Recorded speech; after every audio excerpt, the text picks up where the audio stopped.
Va néixer a Nàpols i el seu pare el va enviar a Venècia. Scarlatti va viatjar a Roma, on va conèixer a Thomas Rosengrief. A Roma, Domenico ja era llavors un eminent intèrpret de clavecí. En un duel musical amb Georg Friedrich Händel, que va tenir lloc al Palau del Cardenal Ottoboni a Roma, hom el va declarar superior a Händel al clavecí, encara que inferior a l'orgue. Al final de la seva vida es diu que es feia el senyal de la creu com a signe de veneració quan hom esmentava el talent de Händel. L'obra de Monteverdi assenyala el pas de la música del Renaixement a la música barroca. Al llarg de la seva vida va produir obres que poden ser classificades en alguna de les dues categories i va ser un dels principals innovadors que van portar el canvi d'estil. La seva primera obra d'òpera teatral realitzable va ser l'Orfeo i va tenir la sort de gaudir de l'èxit mentre encara era viu. Vivaldi era anomenat Il Prete Rosso, el capellà roig, per ser sacerdot catòlic i pèl-roig. Va compondre unes 770 obres, entre les quals hi ha 477 concerts i 46 òperes. És especialment conegut per ser l'autor de la sèrie de concerts per a violí i orquestra Les Quatre Estacions.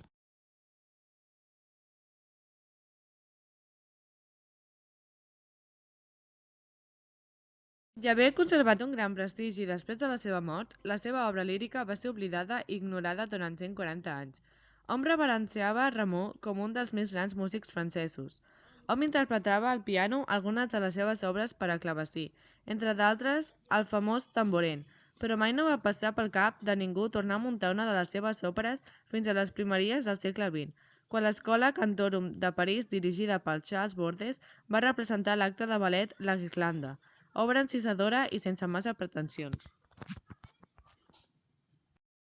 Charpentier va néixer el 1643 i va ser un compositor francès del barroc. Quan va anar a Roma va decidir dedicar-se a la música. Uns anys després va convertir-se en el principal rival de Lully. Majoritàriament compon música religiosa, però va escriure alguna composició profana, com per exemple l'òpera Medea, que va estrenar quan Lully va morir. Lully va néixer el 1632 a Florència. Va ser un ballarí, coreògraf i compositor francès. Algunes de les seves obres són Isis, Perseu i el triomf de l'amor.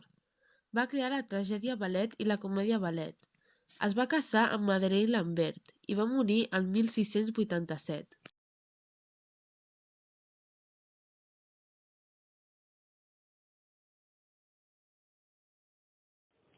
Va ser un organista i compositor alemany de música barroca, un dels membres de la família de músics més extraordinària de la història, amb uns 120 músics.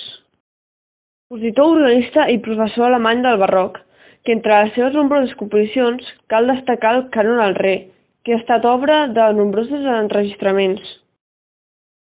Va néixer a Bruges, Bohèmia, el 1611, però es va tindre que veure obligat a emigrar el 1626 a Alemanya.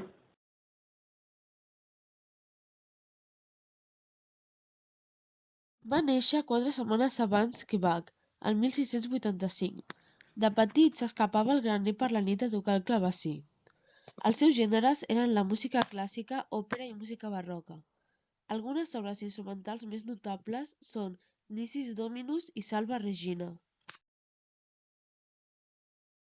Purcell va ser considerat un dels més grans compositors britànics. Va néixer a St. Anne's Lane, Westminster, i té dos germans, Edward i Daniel. Va compondre Te Deum en Jubilate el 1693 i va morir el 1695. Va ser un cantant de corda de baix i compositor anglès del barroc. Posseïa una bella veu de baix, va romandre durant 19 anys al teatre Lincoln's Inn Fields.